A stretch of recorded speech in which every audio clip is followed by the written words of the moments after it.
Pizza Challenge. Welche Gruppe von unserer Klasse macht die bessere Pizza? Viel Glück!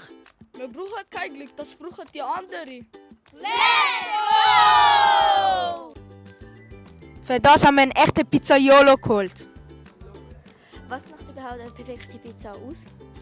Ein guter knuspriger Teig und eine Balance zwischen Zutaten, Tomatensauce und Mozzarella. Wir machen die beste Pizza, weil wir haben eine gute Kommunikation beim Vorbereiten. Und jetzt, wir machen Pilze drauf, Oliven, scharfe Soße und Rucola, besser kann es nicht sein. Und wie läuft es bei euch? Besser als bei den anderen. Und wie entscheidest du jetzt, welches die beste Pizza ist? Ja, das Team, das gute Balance kreiert hat und gut auf unsere Tipps gehört hat.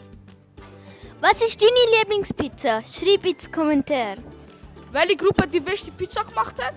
Das findest du in der SRF Kids News.